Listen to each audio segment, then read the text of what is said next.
Okay. Greetings, students, and welcome to this episode of The Professor Travel. I am your host, The Professor Travel, coming to you from Orange County, California. This is the website, the vlog, the podcast that you go to in order to learn more about different travel destinations. This is where we come to as a community in order to be able to discuss more. This is where we hopefully will encourage you to be able to travel to different locations and enjoy life more. Now, you can always reach me on a variety of different social media venues, but of course, start with my website, which is at www.theprofessortravel.com. You can also find me on YouTube and Facebook at The Professor Travel. I'm now available on TikTok at The Professor Travel. You can also find me, if you're an Instagrammer, you can find me there at the_professor_travel. If you're on Twitter, you can find me at The Professor TR1. And if you're a blogger, you can find me on Blogspot at theprofessortravel.blogspot.com. Today, my visiting professors are Billy Perry and Sonja Bowers. Say hi to everybody for us. Hey. Now, I've had an opportunity to work with Billy before on one of our previous videos, a great culinary video on Italy. And this is my first time having Sonja on. So again, Sonja, welcome to our vlog and podcast. Appreciate it. Thank you. Thanks. Awesome.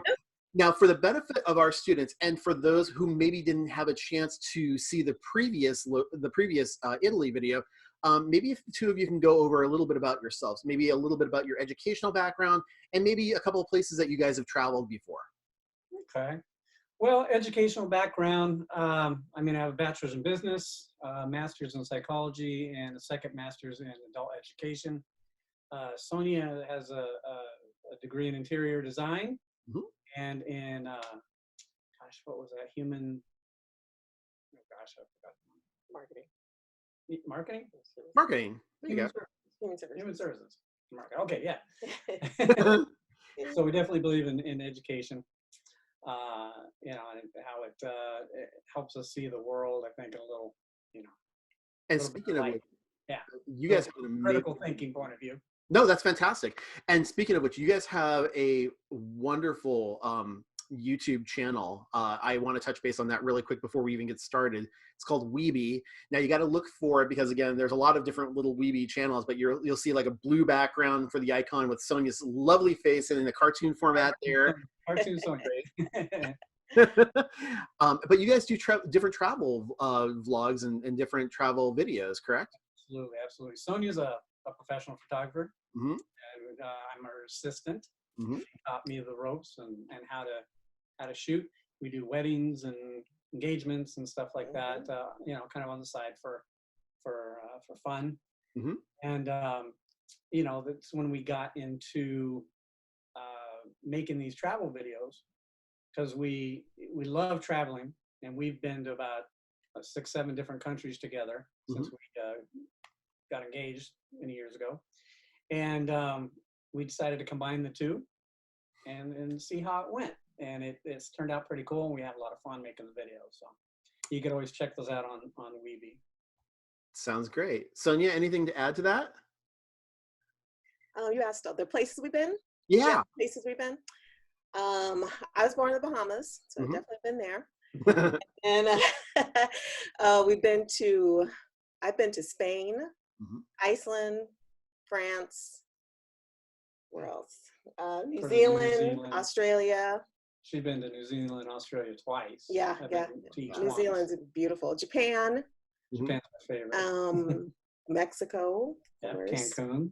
And we just got back from not the Philippines, from Thailand. Thailand. So, Thailand is one of my favorite. Thailand is a very special place in my heart. It's one of those places. It's the only country I have currently been to in Asia. And it's such a warm and inviting country. We had nothing but the best experiences there. I want to talk to you about your experiences in just a second, but tell me, what made you guys decide to want to go to Thailand? The main reason was because we went to Italy last year and it was so expensive.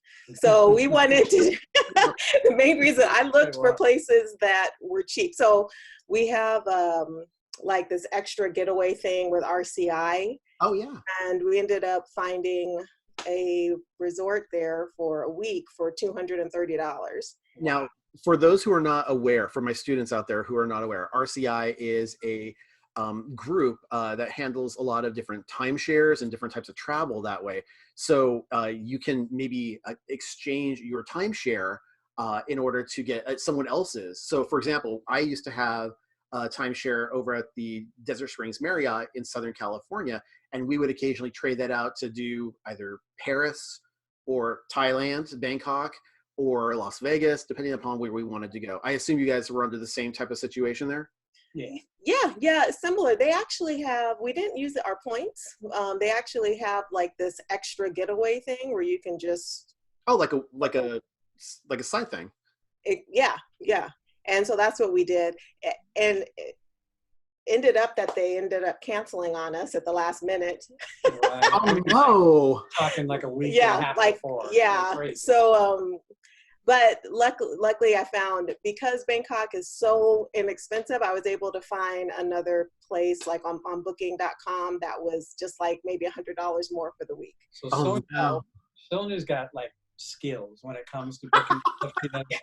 She does all planning, but she'll find the cheapest flight possible. She'll find the best resort to stay in at the lowest price, because she does a ton of research and work to get there. So for her to with like a week before our plane takes off, to be able to find another place and replan the vacation, pretty amazing. But that takes practice. It takes a lot of practice. She's been at it for years. Yeah, that's an amazing skill. Awesome. We ended up staying in a place that was more in tune with the locals, so it was less touristy and more local, people around there, which really. It's called Ari. Yeah. Ari. Okay. Yeah. And that's the beautiful thing I think about Thailand is, even with some of those last minute things, you can get, because the price over there is so beneficial to the US dollar. You can get some amazing deals over there right now. Yeah. As it was right now, I think it's 32 cents of our dollar equals their baht. So you take 1,000, it was like taking $3,000. Yeah. It's ridiculous. It's great. And how long were you going to be there for? 2 weeks. 2 weeks. Nice. Yep.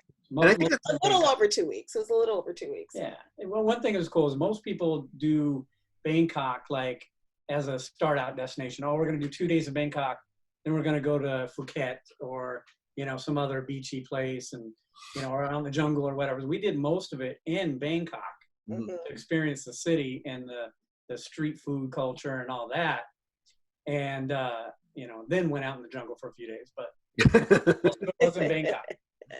Well, that's awesome. Experience that city. Now, as I said, I've been to Thailand myself before. So part of this vlog, I think we're going to partly play off a little bit about some of the things that you experienced that I also experienced, because I'm going to be kind of curious what your views were on certain things. Because there are a couple of things I can tell you that we will have a little bit of similar concepts on, similar discussion on. And there will be some things I think that we're going to have some contrast on. And I'll share those with you in just a couple of minutes as we go through that. But if I remember correctly, there weren't any travel visas or special travel medications or anything like that we needed to take in order to get over there. Is that correct still? That's correct. No, I mean, weren't any visas, or it was very simple. So that was great. I had to get my passport fixed. In the last video, remember I told you I washed. Oh, that's right, you washed it. I forgot. Yeah, so I definitely had to get that fixed so we can get through, the auto scanner at customs. If you get your passport wet, you're gonna have to fix that. Otherwise, you'll have to stand in line. Not so funny story. Just for the students that were involved in this, you really want to take very good care of your passport. My husband and I were recently I think it was about 2 years ago. We were in Russia as part of a little cruise that we went on. And I went through their customs process with no problem. And then they got to him. And they stopped him and started looking page by page through his passport. And he's like, what's going on? And then the lady looked him up and down and called her supervisor, who was a guy who came out with like an AK-47. And he's going over to him. That's scary. And he takes out a magnifying glass, is looking meticulously at his passport. And meanwhile, my husband is like looking at me from the line going, oh my God, this is where they're going to leave my body, is like, I am not built for prison here.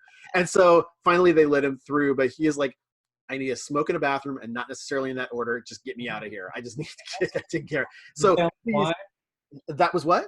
Did they tell him why they were suspicious? No, they were speaking in Russian. It was very difficult to understand that. Yeah. But it was probably because of the condition of his passport. It looks like it may have been quite literally laundered. So yeah, you just got to be careful about taking very good care of your passport, as you've obviously, keep it in a waterproof thing. I actually kept it in a thing like this with some travel money when I was going around. I have this here, and I could stick it under my shirt, so I don't have to worry about pickpockets. Which is a big deal anywhere in the world you go with touristy places. But it's water resistant too. So, how much does it cost? That it's actually it's a photography thing. It's like $15 or something like that. Yeah, it's like maybe $20. Yeah, you can get cheaper ones or more expensive ones. Yeah. I'd say think tank. Don't spare any expense with these things because they'll keep your passport safe. Yeah, think tank is the brand of this one. I really enjoyed this. Very cool. Okay, cool. So let's talk about the pre-packing process for your vacation.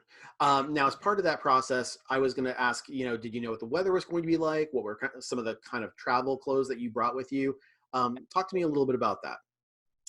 Definitely knew what the weather was going to be like. I researched. It's just basically hot and humid all year round. But I was looking to see if it was going to be raining, but it looked like it was going to be sunny the entire time we were going to be there, and it was. So I didn't bring any rain gear, but basically just lightweight clothing, cotton, no jeans. I brought lots of dresses.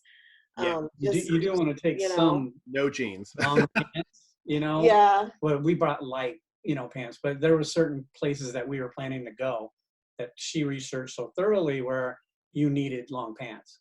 Some of the temples. Yeah. And then we went to a Muay Thai fight, and you had to wear it there. So, just maybe bring a pair of real light thin things pants. that dry quick and breathe. Yeah. Yeah. And in fact, to all my students that are out there, I would recommend either gauze clothing or linen clothing, stuff that not only breathes, but it also, if you do sweat, it kind of absorbs back into the clothing itself. Yeah. So it just makes it for a much easier time to get around. I know it sounds kind of gross to say I'm sweating into my clothes and it's reabsorbed. You're going to sweat. You're going to sweat. Yeah. It's like we got out of the shower there and we were sweating. So it can get gross. Yeah. Did you bring any kind of like mosquito repellent or sunscreen also? Mosquito. Yes. I'm not going to get ate up for sure. So I brought mosquito repellent, sunscreen. I was prepared. Cortisone stuff. Yeah, just in case we did get different levels of sunscreen and bug repellent. You have like a whole pharmacopoeia there. It's like, oh, Vanna White, show me all you got. Very cool. No. Oh yeah, I forgot about those. These are like little braided, I don't know if y'all can see that, but they're like little braided, bracelet type things. We had and you spray this stuff on. It's supposed to be natural. Yeah, but it's bug repellent. Yeah. So we had one on our wrist and one on one of our ankles. That way it kind of covered our whole bodies. And I tell you what, we didn't get ate up by mosquitoes. We didn't get eat up. I did get stung by a bee. But other than that, I think it's because of the dress I had on. She was wearing a bright red dress. I was wearing a bright red dress. And you didn't like that? Now after reading, I guess they're attracted to bright colors. Okay, good to know. Yeah, but definitely recommend those bracelets and anklet type things with the bug repellent. That really helped. Because I wore it when I was asleep too, so I didn't have to worry about getting ate up while we're sleeping. One of the things I found was, and tell me if you guys experienced this as well. We didn't know before we went out there, but the toiletries, we had to buy like toilet paper for some places that we went to. I don't know if you guys had to deal with anything like that at all. No, we didn't. No, we didn't. We did like this tuk-tuk food tour, and one of the guys that was in the tour with us, he was saying that one of the places he went, he had to do that. He had to like squat, but I kind of made sure the places we were staying was not going to happen. Yeah, they had Western toilets and So yeah, but otherwise I would have brought some toilet paper because I do have some travel toilet paper, but we didn't run into that in Thailand this trip. But if you're gonna rough it, or definitely people that like to stay in hostels, yeah, of course you're gonna. Yeah. I did hear. Like, you were saying that we had exchanged our because we had like a 5-star Marriott hotel. our timeshare that we exchange. And so we got a 5-star over in Bangkok as well. And that was fine. But then when we would go out on various different tours, like to the First National Forest or something like that, they made sure to tell us, okay, we're going to stop by like a 7-Eleven first. You guys want to pick up some toilet paper if you don't already have some? You need it. So I'm real funny about toilets. So like even I've never used the toilet on the airplane. So nope. I don't know what it looks like. I don't plan on using it. You're not missing much. It's very tiny, but I don't care. I'll use the bathroom anywhere. I have no record. I'm like, I don't know how long I could hold it. I'd have to be like, I gotta go. 24-hour flight. I need to be able to do it. Speaking of which, let's talk about the parking situation. I'm assuming again that you guys left out of Sky Harbor Airport. Is that correct? Yeah. Okay. We're really lucky. We had her son, Dylan. He's 26, if you could believe that. And he drives us to the airport and picks us up. So he's great. Yeah. I remember he was much younger. We're really lucky about that. That's like an old lady, but that's okay. That's fine. What airline did you guys decide? Better than driving crazy. We're very safe. Yes. You're not an old lady. What airline did you guys decide to go on? ANA. All Nippon. ANA. Yeah, ANA. And I've heard mixed reviews on ANA. I've heard some people. Matter of fact, I've listened to some of your the last podcast, traveling professors who loved ANA. Yeah. We did not like ANA. Oh, okay. What were give us some feedback. What were some things that you thought could have been improved on ANA? Well, there's not much room in there. I mean, I'm not huge, but I'm, 230 pound plus guy. And I mean, I could not fit in the seat. Like I felt like I was cramped up. If I was sitting in the middle, I was like this the whole time, trying to be respectful of the, Sonja to my one side and whoever's to the other. Yeah, it was just super uncomfortable. Like they cram as many seats in that plane as absolutely possible. So we had 3 rows of 3 seats in this plane for an international. So what kind of plane was it then? I don't know. It was a Star Wars plane. It did. It was a Star Wars plane? It looked like what was that? R2D2? Not R2D2, but R2D2. Yeah, it was painted. So it was painted kind of cool. So it could be like a 747 or something like that. That's the graphics that were on it. Yeah, it was. That's kind of cool. But they packed every available button of space in there with little seats. That was really the only negative. The food was good. Okay. The food was good. Yeah. The only other negative thing is when you're in there, the lobby, there are escalators or elevators, and is it in Japan? Oh my God. There's like this beeping. Boop, boop, boop, and it doesn't go off. Yeah, it was so annoying.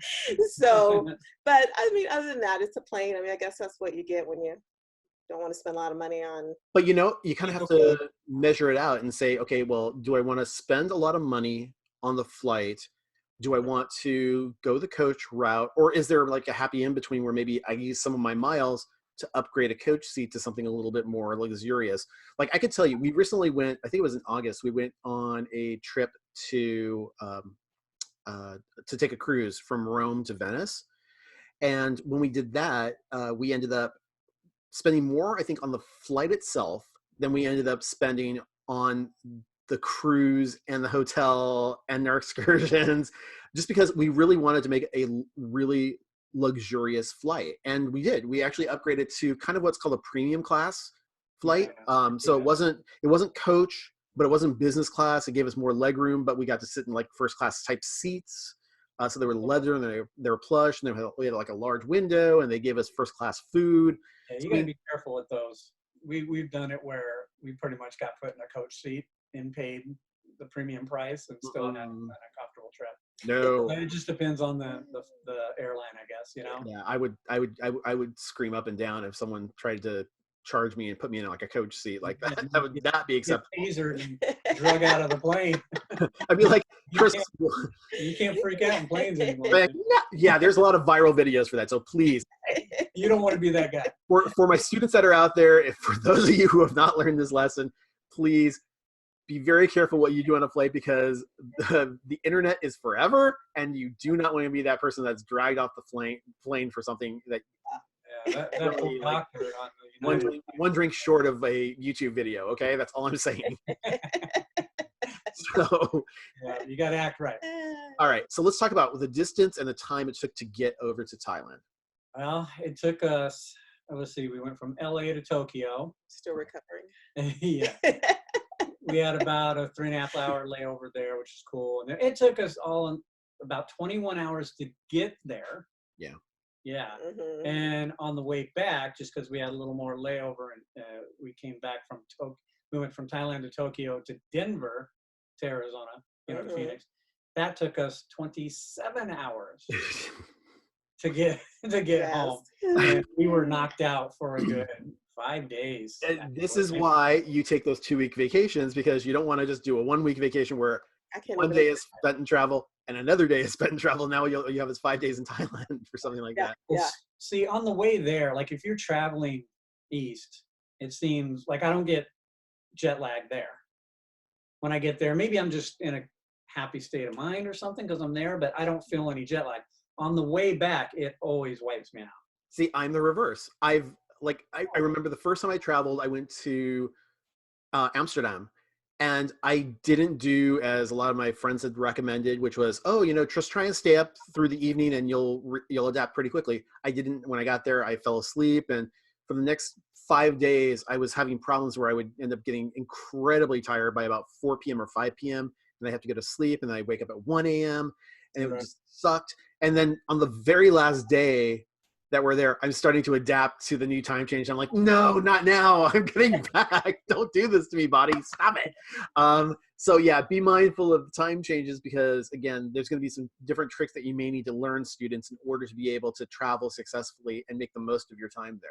So for sure. Yeah, don't do that. That's, I think, the worst thing is don't go to sleep when you get there. Yeah, exactly. If you can, you can certainly try and sleep on the plane, but I don't really sleep on the plane that easily. I don't know about you guys. Me either. We don't sleep on the plane either. It's hard. I don't sleep on the plane. Yes, you do. She's out. I just called you out. I'm sitting there looking at her just jealous.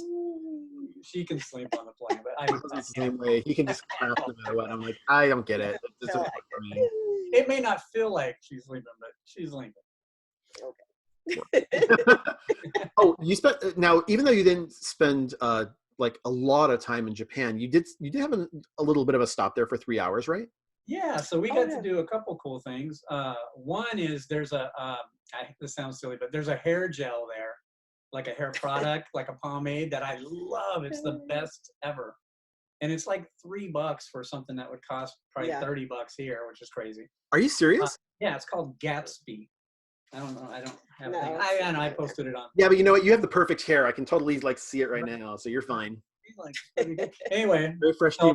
Good job. I went and got some of that, and I stocked up, so I was happy. And then we went and ate some udon. Pork udon. Wow. If you've had Japanese food, it's the best. Udon is amazing. Udon is incredible. So good. Very sweet. So you arrive in Bangkok about what time of day? We arrived at midnight. Okay. That's right. Yeah, we arrived at midnight and then went down. And then, they have kind of like a kiosk. And then the taxi things.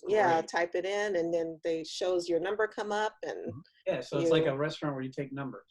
And you just like a ticket. It out and you go to you walk. It says like G60, so you walk down to G60, and there's a port with a dude waiting there saying, "Okay, let's go." Right. And I had already researched how far it was from the airport to where our destination, because it was kind of far to see the approximate price to make sure we didn't get ripped off. Yeah, so it was fine. She did a lot of research for that to make sure we didn't get taken, because that's the biggest scam in Thailand you have to worry about is the cab drivers turning their meters off. But we didn't really have any issues. The only time we had issues with cab drivers was around the real touristy areas, like around like Wat Po and right around that area. Otherwise, they're all very honest. So like yourself, Sonja, I'm an organizer like crazy. I'm a very, very meticulous planner. So one of the things we did when we went to Thailand on our first time there is I actually paid to have a car pick us up from the airport in order to bring us over to the hotel. I thought about doing that, actually. It's a good idea. It's not Yes. that expensive. Yes, It cost like $25 for us to do that. Right. Yes. And it was like a private car. Worry about anything. Which was, it was like, they're taking you in like a first class car. It was like a beautiful car. Yeah. The one thing that scared me okay, look, here's the thing. So I have lived in New Jersey. I have lived in Columbia, Maryland, between Baltimore and DC. I lived just outside Los Angeles. I lived in Phoenix. Some of the worst traffic in the world I have seen in those locations. Oh, The worst traffic I have ever seen in my life is in nothing compares to Bangkok. That was kind of the nice thing about landing at midnight was there's no traffic, but we saw it every day after that. Okay. The way I put it is I say, okay, Matt, take an empty road and put buses all the places that you could possibly in that road, and then between those buses put cars, and then between those cars put tuk-tuks, and then between those tuk-tuks put mopeds, and everybody's moving at 150 miles an hour. Those little mopeds have like 7 people on them in some cases. I'm like trying to figure out, they're gonna all die. It's gonna be crazy. I don't understand how, like, we didn't see an accident at all, and No. I'm like, how are they not crashing into each other? Yeah. I didn't hear people honk at each other or anything. No, we're getting mad. So They makes me knew how to do this. now. Well, there was a shooting when we were there. Somebody got angry. Oh, I in saw it on the traffic. news. It was but one. We didn't see it. I we mean, didn't see it, okay. but it's not on the we news. saw But, somebody shot into another car because they got upset. but Which I'm from LA, so all the taxis we took. We're from LA. We get this. You know, we understand. No honking here. Otherwise, someone's gonna pull out a gun on you. You don't want to Right. be careful. So But I'm surprised it doesn't happen every Yeah. day because The traffic is crazy. and they're not courteous to each other. They all, it's just rat race who can jump in that spot first, but just they don't get mad when they lose, which is it's just I'll just antithesis look for the next of American opportunity. attitude, Exactly. you know? Yeah. Yep. That's why I plan to stay close to the BTS, and I got this card, the BTS card. Can you see Yep, I can see it. Go ahead. it? Anyway, so you get this. You can It's get called this a rabbit this card. rabbit card, and you can, it's like $6, Yeah. Hop on and off the train. it lasted us about a week. Mhm. Going back and forth, back and forth. So It's basically just like your typical like subway. yeah. Except like it's above like ground. the light rail type Yeah, thing. Yeah, you it's know? called their Sky Rail. Yeah, Yeah. and it was, So we use that a lot. it was packed too. It wasn't like Japan. It wasn't that packed, but it was pretty packed. Yeah. It's So be so- courteous. Try not to wear big backpacks on there and stuff. If you know you're gonna take that. yeah. So you get to your hotel for the first time. Talk to me about your accommodations. What was it like? Oh, it was great. Oh, the accommodations was beautiful. So, well, I don't even remember the name of the place now. the RE, you know what? I can That's- tell you the name. The Shut quarter RE. That's right. The quarter hour. It's right there. So, Yeah. it was beautiful. We had a room with a washing machine, had a Yeah. Nice. balcony. It's It was important to- huge. It had it had a safe. It had Mhm. a refrigerator. The front desk, they were very helpful. It was right, like downstairs every morning, not every morning, but it seemed like about 3 or 4 days out of the week, they had a market. They had a street. Yeah, They had like a in the street lobby. food market right outside the hotel. And it was also attached to a 7-Eleven Oh. and a convenience store and a Starbucks. Yeah, and there's some restaurants in there. So. What more could you want? Oh, okay. Yeah. So let's talk about that really quick. Did you guys actually go to the Starbucks while you were there? You know what? We didn't actually go. I walked by it all the time. I went thought we inside did. the Starbucks. Did I get any? Yeah, Yeah, you we got the did. We lemon did. cake thing. We did go to Starbucks. And I got a like a frappuccino. It was better than the States. I was going to ask, what was the price difference? Like when you compare, Oh, It was yeah. ridiculous. I was like, I would think it would like be like $1 for a frappuccino there. Right, right. Yeah. Yeah, absolutely. $5 or whatever for a Super cheap. frappuccino. Super cheap, and the quality is way better. Like if you have a favorite drink at Starbucks here, you go have it there. It's 3-4 times better, and it's next to nothing. Yeah, exactly. Now, the other thing also is, for the most part, now not with the chain restaurants and coffee shops and things like that, but when you go to your average mom and pop store that's over in Thailand, I noticed that they use the barter system. over there. So you could barter for a lot of different things. Because I know you guys, one of your days, and we'll get into this in just a second. I know you guys went to the floating marketplace, which is, by the way, one of my favorite places in the entire world. It's so fun, and there's so much stuff to do there. Especially if you like bargain prices. That was such a great opportunity to do that. But let's talk about what your itinerary looked like over the days that you were in Bangkok for the most part, and then where you were at after that. Can you lay out kind of what your itinerary looked like for the 2-week time frame that you were there? How many days were we in Bangkok? We were in Bangkok for 9 days. 9 days. Okay. So the first day we just chilled. We got there at midnight. So Yeah. the first day we took the BTS to Victory Monument. Actually, scratch that. The first day I got sick. So oh no. yeah. I got sick the first day. You just got ate something that didn't. Yeah, or I may have did it to myself. So because I was like, I took like a parasite pill, I took an enzyme, I took a probiotic, just thinking, I was going to be eating all this different food.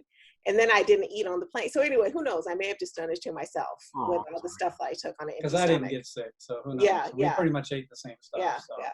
So anyway, so the second day, we went to the floating market, and that was great. So, and then what?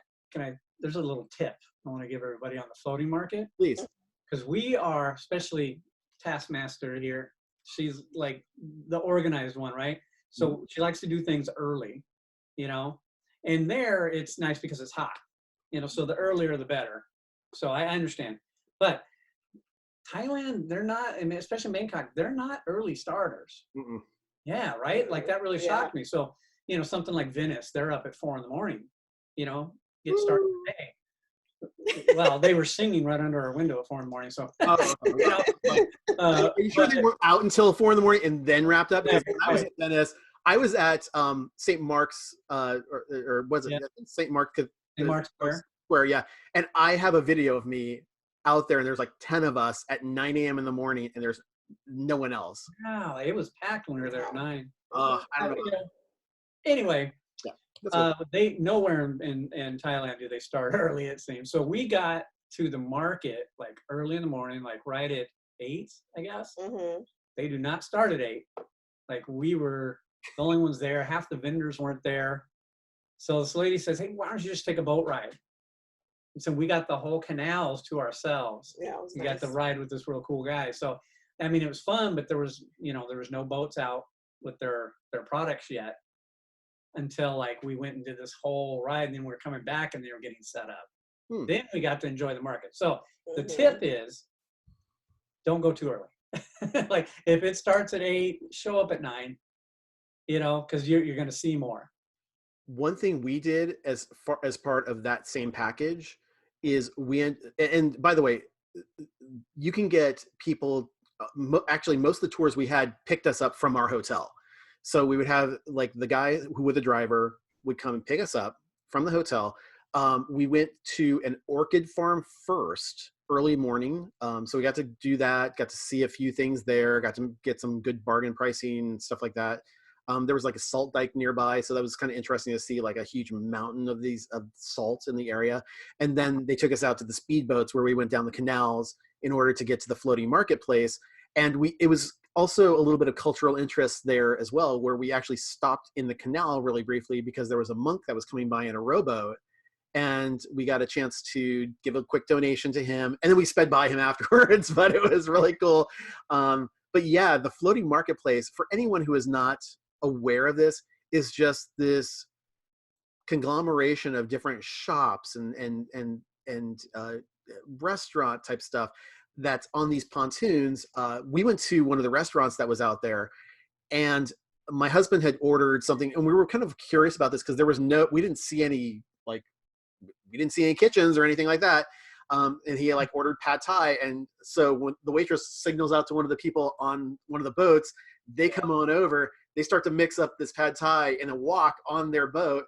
Put it onto a plate, give it over to her, and it's like, boom, there you go. So it's like, it's just so interesting how they do all their stuff over there. I wanted Sonja to talk a little bit about the market itself, like inside, off the water, because it's a cool spot. But I wanted to say one cool thing we got to experience is when we were doing our little private canal ride in those boat, the typical, you know, what are they called? Long tail boat or whatever. Yeah. So, you know, which everybody, when you see Thailand, you think of these boats and you're, you know, kind of cruising through the markets. There was this old lady out in the middle of nowhere.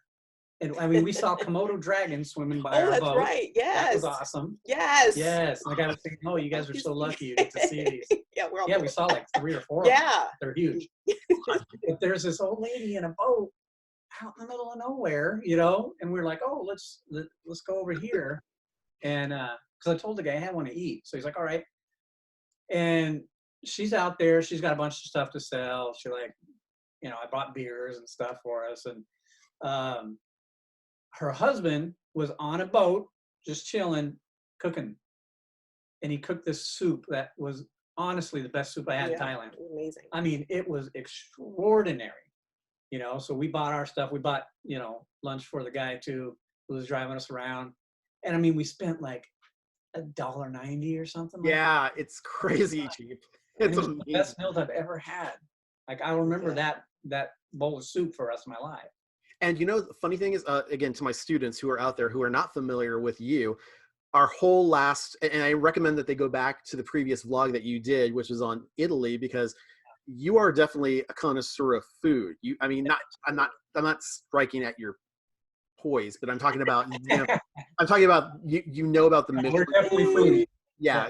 But you're a fan of the Michelin star ratings, so you know really good restaurants. There's some, and on your Weeby channel, there's actually some really great content there of you going to a couple of different restaurants and the extraordinary stuff that you get over there. So I mean, again, you know your stuff. So I'm very impressed with, you know, if you say something's good, I'm going to take it to heart. Right. Yeah. We're pretty picky. Yep. Yeah. No, it's good. So okay, so talk to me a little bit more about the floating marketplace.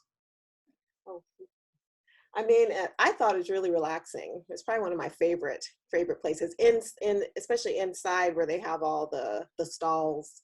I know you can try. We tried jackfruit for the first time there. Yeah. All different types of fruit. I really like jackfruit, but a lot of the things I don't even remember what they were. Right. But we just, you know, walked around and tried everything and taste of this, taste of that.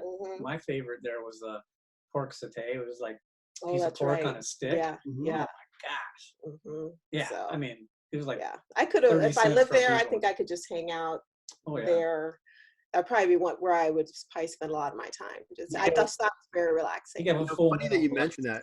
We've actually looked at, and in fact, I have a friend of mine in one of the previous podcasts I actually put up about going, he's actually expatriating to Portugal, but he was actually looking at the price to retire in Bangkok and what that would cost.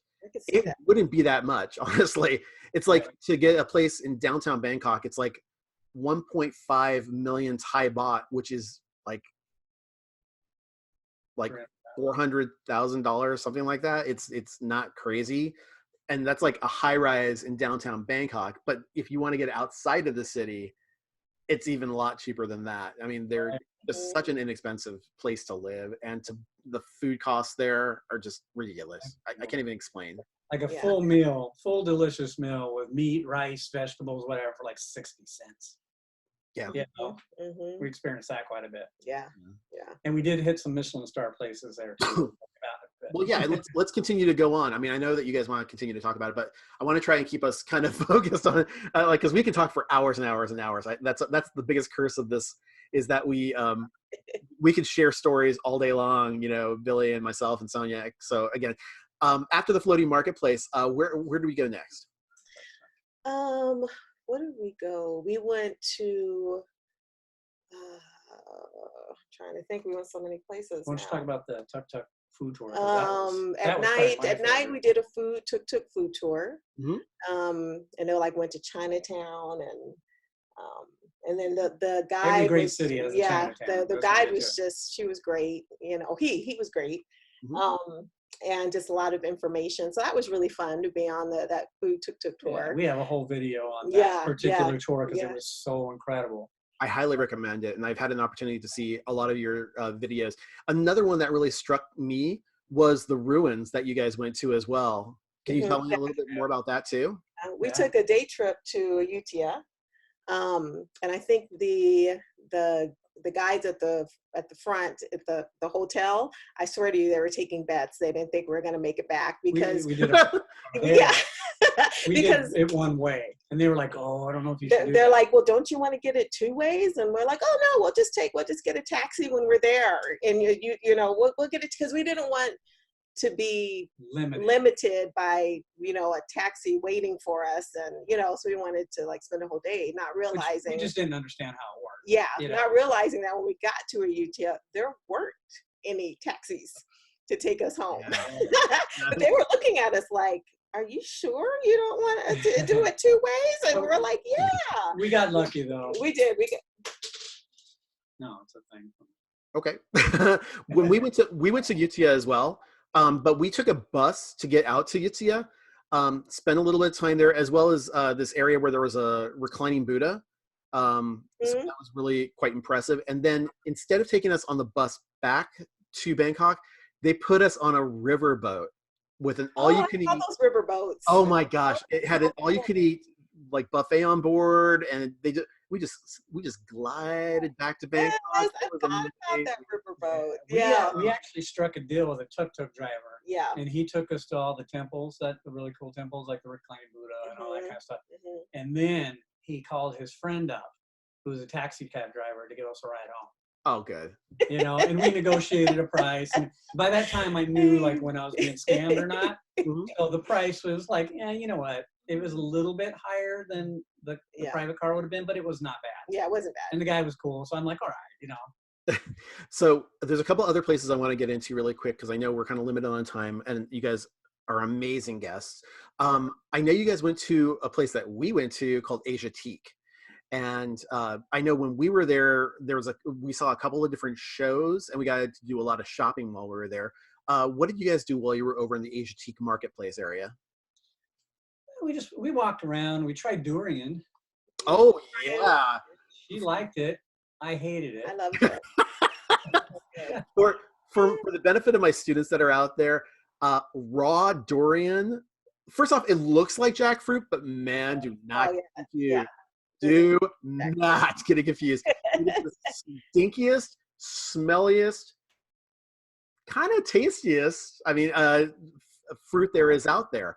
It's very fragrant with the fact that it smells like death, but I think our tour driver once said, "Smells like hell, tastes like heaven." So that's basically the way that she described it. What did you think it tastes like? How do you describe it? And then I'll describe what I felt. I thought it tasted really good. It tasted the texture was kind of like custard. Yeah. It tastes kind of like pineapple and apple. I don't know. Sweet. It tasted sweet, but not real sweet. It didn't smell good. But to me, it smelled like kind of like fermented food, which I'm used to. So that smell didn't bother me at all. That's all right. So here's what I think it tastes like. If you jumped into a dumpster on a hot summer day, that's what it smells like. And let's say you scraped all the goo off the bottom and tasted it, and it wasn't as bad as you thought, that's durian. Oh, come on, really? Yes. It wasn't as bad as the smell, but I didn't like either one. So I had it. I had it in the form of like durian pancakes, where they actually mushed it down into mixed some sugar in there as well, and they fried it up. So it burnt out some of the smell. We went hardcore. Oh, see, yeah. We had straight durian. It's all you can eat durian place. Oh, one bite was it. Yeah. Well, there you go. Now you guys took in a Thai kickboxing match as well, correct? Sure did. Yeah. Talk to me about that. Well, I was planning to kickbox as a career when I was younger, and I had a little future ahead of me, supposedly, and it didn't happen for other reasons. But one of the things I was planning on doing, I was talking to a guy who created teams of fighters and would get with this other team of Thai fighters at a certain gym, and they would compete. Americans would come over and they they would fight their fighters and stuff in the different weight classes. So I was planning on doing that, which again didn't happen for whatever. But we ended up going to the stadium that I was planning to fight in. Oh, cool. Yes. And Sonja hooked it up. She got us first class seats, which were right on they're like ringside seats. Okay. And it's like $60, which if anybody knows, ringside seat? boxing, kickboxing, like that's cheap. That's super cheap. Yeah. But that's where, that's the nice spot, right? then you got the second class seats where everybody does all the gambling. That's where it gets really rowdy around you, But if you're in the front there, it's just you could really touch them. That's how close it was. Yeah, so you could. Amazing. Yes. So yeah, very very amazing. So a little bittersweet for me, Well, but it was kind of nice to have gone there and had visited that and say, hey, it's kind of nostalgic. It's kind of cool. I dig it, Right. Yeah. So yeah, that was fun. We went to the temples. Yeah, at all the temples. To Wat Po. For dinner, we went to Tip Samai, which was a recommendation from Anthony Bourdain for Pad Thai. Pad Thai. And that was really good. Yeah. We did that. Awesome. We found a Michelin star rated street food restaurant in gosh, I can't remember the name of it. Do you have it? Oh yeah, I have it somewhere, but not right on there. Something Malay. Is this one right here? No, it's Tip Samai. Samai. Anyway, well, yeah. I mean, this is from that tuk-tuk tour. He took us down this alley, and I mean, it looks like an alley, right? And this lady is not even in a building. She's just outside with a wok over an open fire. And she made the most incredible dish. It was like eggs, noodles, and grilled chicken in a wok. It was just extraordinary. And this place has a Michelin star. Like, I know, right? It was shocking. So good. But oh yeah, I mean, it was as good as anything you get in some of the best restaurants in the world. Like the flavor was insane. So she definitely deserved that. At Asiatique, we did a nighttime cruise. Yeah, a dinner tour. At Asiatique, and then you can pick like international food and take that tour, or the Thai food. And when we were immersing ourselves in, or immersing ourselves in the Thai culture, trying to. Yeah. So we picked the Thai dinner, and it was wow. Yeah. We went to Chatuchak Market because the place where we were staying was only 2 stops away from Chatuchak. It's like the biggest swap meet in the world. Yes. Bargains galore, by the way. Bargaining back and forth with each other. Yeah. What's funny with that is I felt kind of weird bargaining because the stuff's so cheap anyway. You know what I mean? And these people are bargaining. No, but my husband does. I mean, you like to charge, but I'm like, it's only $3 US. Like, why am I arguing with this person? Like, here, go ahead. Unless they, sometimes they'll give you an outrageous price, and like, come on. No, but to them that is an outrageous price. That's my point. Like my husband. Okay, point in case. My husband's the same way exactly as you are, and he is like, I am not going to bargain. It's like pennies on the dollar. It doesn't matter. Right. I'm like, babe, they bake this stuff into the price. You just need to start by asking for half the price, and then they'll start to work with you a little bit from there. And I got like, I want to say a pack of like 20 pashminas for like $5. What's a pashmina? It's like a scarf, a lady's scarf. I was getting it for like a lot of female friends I know. So I was like, no, it's not for me, but it's like, I'm just saying. I knew what it was, by the way. I just wanted the people watching to know what you're talking about. What a pashmina is? Oh, thanks. I appreciate that. So for my students that are out there, Billy, it's a silk scarf. And silk, by the way, is one of the primary things that they do over in Thailand. In fact, the Thai silk trade got started because the Queen of Thailand was going to go out. She went out to a lot of the poorer communities and just on a tour and noticed that they had some of the most beautiful designs. And so she said, so every year they decided to go out, purchase all the silk trade that they could from the locals in the, out in the local villages, bring it back to the cities and sell it all at market. And so that's something that the Queen of Thailand had been, after, I think it was after World War II and after the Vietnam War, she had been accredited with. Right. Yeah. So, little history lesson for everybody. Well, the market thing was funny because she loved it. She thought it was great, and I really didn't care for it that much. You know what I mean? So much like the He's a durian. guy. He doesn't like shopping. Well, it felt like a swap meet to me. I was like, what? Like some of the stuff was really bad too. Like, oh yeah, why would anybody buy this? And then, you know, like other parts there were nicer stuff. So, you know, we bought a little bit of stuff. But, yeah, I got a lot of souvenirs to take home and gifts for people. Yeah. So But I was amazed at how much I was able to bring back in the way of souvenirs. It was just like we had an entire suitcase filled with stuff we were able to bring back. Yeah, we brought an empty suitcase. We did too. Yeah. Makes perfect sense. Now, a couple other things I want to get into really quick before we get going, because again, I want to be respectful of your time as well. I want to touch base on, you guys went to an elephant sanctuary, correct? Man, yeah. So, This is my absolute favorite thing we did. can we talk a little bit about that? Yeah. Well, you know, if you go over there, you want to see elephants, but you can do one of two things. You can exploit them, and in one of the cities, you could ride them on these big metal racks that hurt their spine and whatever. And I know a lot of people don't think about it like that. They just think, oh, cool, I'm going to get to ride an elephant. Their elephants are great, and blah, blah, blah. But those are abused elephants. And there are sanctuaries there that, like the one we went to, and we'll tell you the name and everything there. So if anybody wants to look them up and go or donate or whatever they can, because this place was pretty wonderful. They get these elephants from these different places, like somebody there's beggars, professional beggars who have elephants out on the street, and they, you know, you get to go take a picture with them or do something to them, and you know, that they let you mess with the elephant for a donation. Those elephants get abused really because they're way underfed.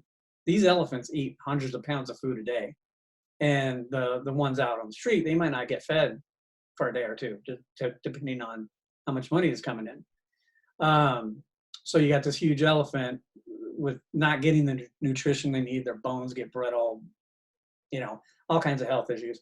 So they get them from there. They rescue them from that. They rescue them from logging companies who use them to pull logs out, you know, and zoos and circuses, you know, and these, you know, ride the elephant tourist companies that, you know, throw 3 or 4 people on the back of an elephant. So when they're at this place, they don't have to do anything. The elephants don't have to perform. They don't have to work. They just get pampered and taken care of all day. This place is called Elephant's World. And it's, yeah, can you hold it up there? Yeah. Oh, it's very pretty. Right. All those elephants on there are actually elephants that are there, and the people working there can point them out and say, oh, that's, you know, Tusi, that's Jojo, you know, whatever, which is really cool. But we got to feed them. Yeah. We got to bathe them. Have a video of me scrubbing the elephant's back in the river. Yeah. If you bring by one. Huh? Yeah, Billy almost got flattened by one. I did. He rolled over and came close. But he didn't. Yeah. If you're going to bring bananas, so you can bring bananas. Oh, yeah. I don't know. I was just thinking, oh, you know, I'll bring bananas. So I brought two bundles. Yeah, I brought 2 bundles of bananas. But, like, that's like enough. A peanut to them, you know? So yeah, I'm going to bring one of bananas. Yeah. You think you're going to hand them one banana and they eat one at a time? No, they eat the whole bundle at a time. Bundle at a time. These things are massive. Yeah. I don't want to cast any judgment calls on anybody, because again, and this is where I'm going to have a contrast with your experience, because when I went, we went to the first national park, and my husband actually did end up riding an elephant while he was there. We were not under the impression that they were being abused at all. But again, of course you wouldn't. You don't think that. You correct, know? Exactly. And so, but I mean, even the driver was saying, oh, you can either ride in the cage above his back, or if you want, you can try and ride behind his neck because it doesn't hurt the elephant like that. So he seemed like he was mindful of the way in which the elephant was more responsive and or less responsive. But also, we went to a zoo while we were there as well, to see a couple of different shows and to see, because my husband loves animals. I mean, that's one of the reasons that we go to that. And one of the things we have a picture of us doing is feeding this baby tiger, which sounds really wonderful. And it sounds, oh, it's a really great opportunity, until you realize, and I recently did a interview with another colleague of mine, Jennifer, and she actually helps out primates and things like that. And she's like, they sometimes they snatch these lions out from their mothers, and they'll get lion's milk and they'll water it down, and then they'll give it to tourists to feed to the baby lions and stuff like that. And so you're getting an opportunity to feed a lion, which sounds great, but at the same time, they're starving. Yeah, it's like, it's not cool, and it makes me kind of take a second guess about the practices of these places, because again, you don't want to think that a tour operator is having you help them abuse animals, but at the same time, you kind of have to do a little bit of research about these tour companies that you go to, on how they're using the animals that they have, especially if you're a friend of animals. Do you have any recommendations on how you can kind of look into that? Yeah, well, the whole thing is, that's why I give her so much credit, because she did so much research on this. Who knows, we might have went to ride an elephant not knowing better. Exactly. Like your husband, he's not a bad dude. He just likes the animals. Well, they were telling us at the sanctuary that's most people are like that. They go, they told us a bunch of stuff about the elephants. One thing is, most people, they ride the elephant and they're super excited, but after they're sad because they realized, I don't think I should have done that. Yeah. But at first they don't think about it, and they understand that. Most people are just trying to be sweet, they want to see the animal, they want to touch it and feed it, whatever. And they don't realize that, these animals are being exploited. So, but she did so much research that she figured that stuff out, she started a year before we went on the trip figuring all this stuff out, pretty much every day spending some time, looking into what we were planning on doing. And she knew that we weren't going to be cool with doing all that, like riding in a rack on an elephant, because, she looked into it and she realized that, hey, this stuff does cause damage. But most people don't know. Like, I don't blame people for doing it. It sounds cool, but if you research first, you won't do it, because you're going to realize. So that's why we went to this place. So we got to donate to the, Elephant World and help them with that. And then we got to help them wear there. We did a little bit of work around. We spent the whole day there. They fed us too for the lunch, but elephants, they give you to help and to kind of get back and some food too. Yeah, same food hopefully, because again, unless you want to. Well, actually, I imagine they probably do a lot of fruits and vegetables there, anyways. Oh yeah. I mean, these things are incredible. Like, I was shocked how strong their jaws are. I mean, they're huge elephants. So they're not big African elephants. They're Southeast Asian elephants, but they're still massive. Mm-hmm. And they would take an entire turnip and just crunch, and just gone it, like, or a pumpkin or kombucha, those things are so hard, stuff you need a cleaver, and they just crunch through it in like 3 or 4 bites and they're done. Like, it was amazing how powerful these things are.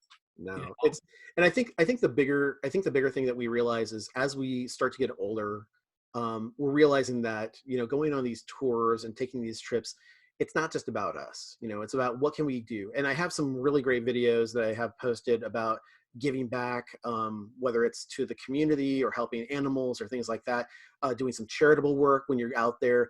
You can make a fun time out of helping out. And this is a perfect example of going on a tour that ultimately also helps to benefit a worthy cause as part of this process. So I encourage my students, don't just go out there and grab any random tour that might be out there. Look for something that can actually help the community, whether it's from a hurricane relief, like if you're going to the Bahamas, or if you're going to South Africa or Thailand, looking for those tours that are actually helping to benefit the local community, and do that research ahead of time, because that really does make a really big impact to everybody at the end of this process. And we felt so good after leaving that place. You know what I mean? Because there's only one other place. This place was in Kanchanaburi. The other place was in Chiang Mai. There's an elephant sanctuary there too, but we didn't go to Chiang Mai. Yeah. There's a few of them out there, so you can find one probably no matter where you're at. I don't know if there's that many, but there's a couple. There's a couple. Yeah. All right, so let's talk about the. And I know we're cutting this short, but I want to be, again, respectful of your time. Let's talk about the return trip now. Again, it's about how many hours to get back to the U.S.? About 20-something hours? Well, it took us 27. We had like that's with an 8-hour layover. We had like an 8-hour, 7 or 8 hour 7 layover hours in Denver. So flight time, it was about 20 hours. No, not 20 hours. About 18 hours flight time. Something like that. But it's still a 7-hour layover time somewhere. Tip goes, if you have a layover, try to use, like, if you're, I don't know, your credit card has access to it, or we had like the club. The club things, like the club lobbies. Yeah. Like we spent, we forgot totally about it for some reason. We spent a few hours in the uncomfortable airport. We were really tired. Then I was like, wait a second. Yeah. We can go in the club. Yeah. Well, she went to go into one of the stores and walk around a little bit. And I saw it. I was like, oh, we could be in there. Right. We spent the last couple hours in a real comfortable club thing, complimentary drinks and nice recliner seats. You know what I mean? Very posh. Keep that, in the front of your mind that those things do exist, and make sure the airline has that type of stuff that you're on. Utilize it. Perfect. So let's talk about some post-vacation discussion really quick here. Talk to me about the pros of going on a trip like this to Thailand, because I think this was your first time over there, wasn't it? It was. Yeah. So what would you say? What was a real main pro? Value? Value. Yeah. I mean, for your money. If you don't have much money, you're struggling making ends meet, but you still want to go on vacation, go to Thailand. Like, you will have a good time. The flight wasn't that expensive. The accommodation wasn't expensive, and being there wasn't expensive. Wow. And the food and shopping, again, not that expensive. So reasonable. Yeah, you spent next to nothing, and you had a great time. Do a little research on like little scams and stuff. The only thing we worried about, or the only thing we faced, was the cab drivers trying to take advantage. Yeah. Because I knew we didn't know where we were going. We didn't speak Thai. So just make sure when you get into a taxi that he or she turns on the meter. Yeah. If they don't, say no. Because they will charge like 5 times the amount, Yeah. But you know what? There was a couple times it was in the middle of the night. We were stuck out trying to get back to the place. So I was like, oh, okay. Because it wasn't that much anyway. You know what I mean? So, for example, it might cost $3 or $4 to get there with the meter, and they try to charge you $12. Yeah. One time in the middle of the night, I was like, okay, here's $12. Get me home. But that's really the only thing I found that you got to watch out for. Any other things that you think you should be aware of, at least for maybe like a first-time traveler there? Well, there's certain. I would just be aware of the heat. It's hot. Bring water. Bring water. Have water. Did you bring any sunscreen. I was gonna say, did you bring any hats or any type of sun protection like that way? You know what? I didn't bring a hat. She's huge on sunscreen, though. But I definitely brought sunscreen. And tell them the type of sunscreen with her. Oh, I always make sure my sunscreen has titanium dioxide and zinc, because it blocks you from both the not just one of them, both of them. rays. It works better.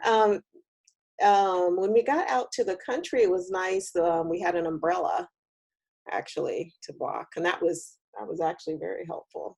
Nice. So, I always thought that looked silly, people carrying an umbrella for shade, but we needed it. Well, again, it's a different culture too. Over here in the US, we might laugh at something like that, but over there, it's like, no, come on, seriously, everybody's wearing one or you're using one. It's not out of the ordinary. So the cab driver that took us out there gave us the thanks I hear.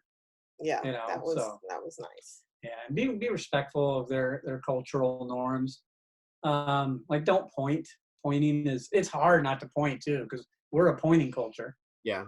No, they're not. So try not to. Same with putting your hand on someone's head. Yeah.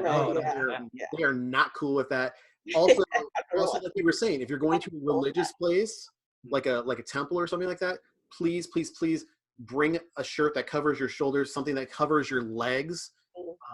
If not, I know that sometimes they'll sell these pants that, like, I think they call them elephant pants in some cases, where you can either rent them or buy them before you go into the temple, and they're like, I think it's like $3 to buy a pair of them. They're like cotton pants or something like that, but they're really inexpensive and they're very comfortable. They're plush. They're like pajamas. That reminds me of something, a big pro, a huge pro. Thai massage. Oh my gosh. Yeah, it is there. Again, it's a cultural thing. Like everybody does it. There's nothing weird about it there either. Like here you wonder like, oh, is it like, sexual or something? No, it's not there. It's like everybody does it. I mean, you walk 3 or 4 hours, your feet get tired, go get a leg massage. It'll cost like $3. And they will for an hour, and they will rub your legs and feet for an hour, and they do a great job. Yeah, and you cool off. You know what I mean? But we would do that at least once a day when we were there, if we could. And yeah, it was just incredible. Nice. Yeah. Now, one last thing really quick. Any other value adds, cost savings, or best practices? Sonja, I'm talking to you because I know you're the big organizer of the team. Yeah, for sure. I always print out the hotel's name and I have like a little note card, and then the language, so for Thailand I had it in Thai. Oh, nice. I could just hand it to the cab driver, and he'll know exactly where we're going. Yeah. Okay. So, and I do that for every place. So do it in English and in English for me, and then I did for Thai, or when we were in Japan I did in Japanese. And for those who are concerned about, well, how do I exactly do something like that? Just go onto Google Translate, type in the information in English, go over to the other side and say, I want it translated into Thai, take that information, put it onto Microsoft Word, and also cross-reference that to make sure that it's somewhat correct. Yeah. Sometimes they're not on Google Earth. Yeah.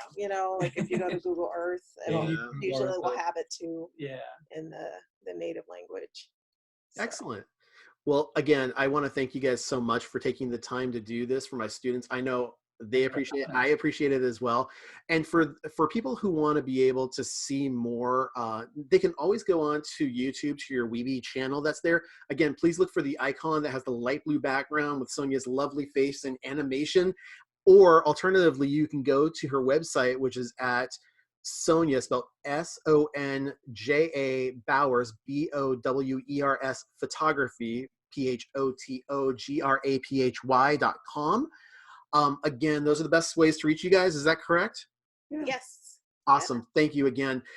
Again, thanks to both Bill and to Sonja. If you guys have any other questions for the students out there, please feel free to send them to me over at scott@theprofessortravel.com. If you want to be informed about new videos that are coming out, you can click the bell icon above if you're on YouTube in order to be able to be notified of when those new videos come out. If you haven't already done so, please subscribe. I always appreciate new subscribers, so that way you guys can get new content.